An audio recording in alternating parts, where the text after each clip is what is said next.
also, just to further, Don was in Cannes when we presented the movie there, and he did face the international press. It can be kind of terrifying for a writer. I remember doing it with J.G. Ballard, who was terrific, but afterwards he said, "This is a little too exciting for a novelist." The pressure. He really wanted to get back to Shepperton and sit down and write another novel. So Don was there, and he traveled with us to a couple of places to do publicity for the film, which I think for him was, he had to. It was a stretch for him because it's not something he normally does. He's kind of shy. Could you just say a word about your writing process with the script? Because I think that this was the first script that you did solo since existence. Is that true? Yes. And it was also written in a very compressed amount of time. Yeah. Well, I mean, it's not a boast or a brag or anything. It's just that I wrote the script in 6 days, which is unusual for me. I didn't really think I was writing a script. That might have helped. I basically was thinking, okay, is this really a movie?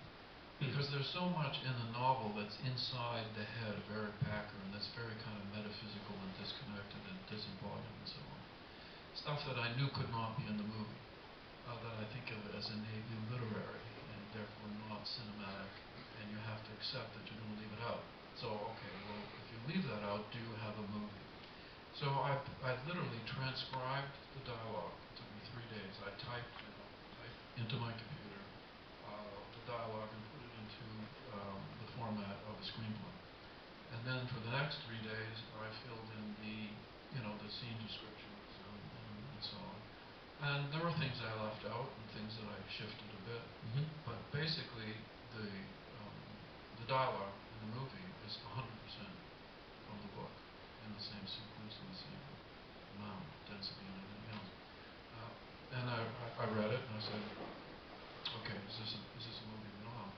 And I said, yeah, not only is it a movie, it's a movie I really want to do, and here's a screenplay. So, miraculously up here. And it never changed. It didn't change one bit. And actually, Rob, he's had his Twilight experience and his sort of Water for Elephant making studio movies, basically said he had never had a film experience like this, in that in film, when you're shooting a movie, every time you make a change to the script, the color of the pages, of the new pages, changes.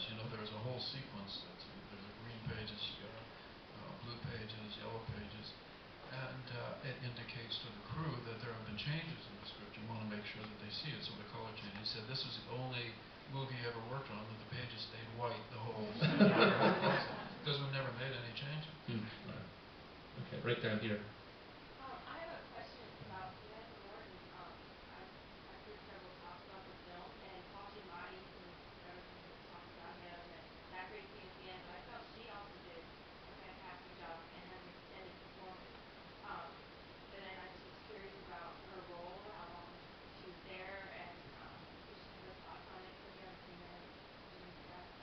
Yeah, if you could talk about Samantha Morton's performance. Yeah, no, I mean, she's a lovely actress, and she lives in a small town. She doesn't live in London. She is very hard to get in touch with also, and is a bit kind of reclusive and so on.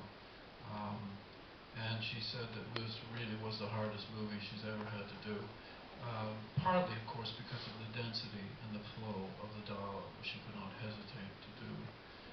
There was no chance to hesitate, and the way I shot it, there are long takes that don't stop with her stuff.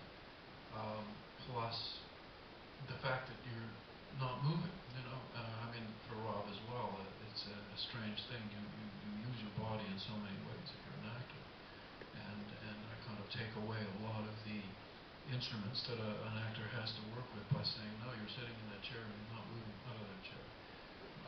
So it was very difficult for her, but she did it. I mean, she was fantastic. And she's also doing an accent as well. I mean, people don't think about this. When you think about Rob, can Rob Pattinson act and blah, blah. Let me put it this way. When Paul met Rob, he said to me, why is he doing that weird British accent? Is he trying to psych me out or something? No, he's English. And it's because his American accent is, totally convincing, and he's been doing it for a long time. So That's one of the things that I needed from an actor if he was not from New York, couldn't do a convincing New York accent, not broad, just subtle one. In fact, the accent he does is very close to Don DeLillo's accent, actually. So Samantha was, on top of everything else, doing an accent, and as I say, a very beautiful performance. She's lovely to work with, and really there 3 days, maybe, that's about it. I mean, most of the actors were just in for 2 or 3 days. Matthew Elmer was in there. He's the pastry assassin. 1 day. 1 day.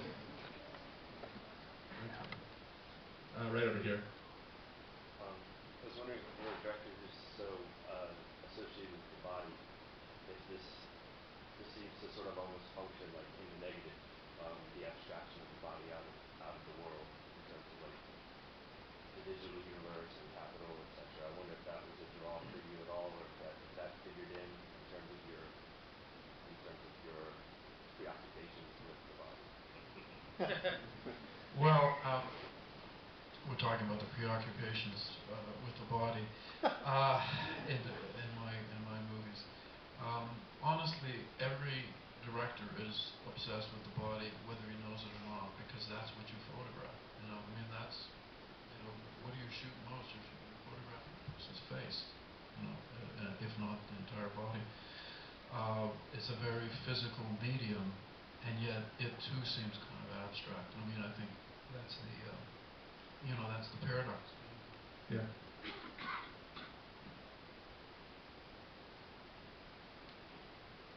So I don't think I'm the only director who's obsessed with the body. Sometimes I just make it a little more obvious than other people.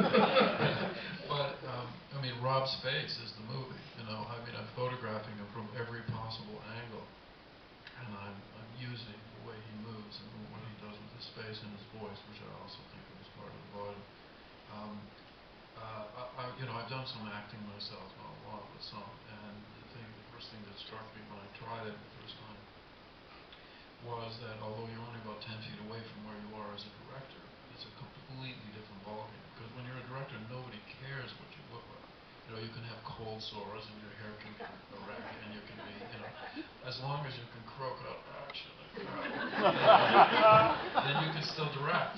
But when you're an actor, it's it's your body, that's it. That you're right out there, vulnerable, and that your body is your instrument. And that's why actors are very, concerned with the things that are on their body or on top of their hair. It's not vanity. I mean, that's the instrument they have to work with. So, to me, film is a very body-oriented art form. Really, that's what I think of it as. So I don't think of this movie as being different that way, though I do know what you mean, because so much of this movie is about abstraction. I mean, the money as something that used to be physical is now an abstraction to these people. Certainly on the New York Stock Exchange, it's just all digital. There are tons of screens, more screens than in Eric's limo. The idea that things that used to be produced, and that's how you made money. Henry Ford, and you make cars, and now so much of money is created in a totally abstract way. So abstract, like the things like credit default swaps and stuff. Leave that on the term.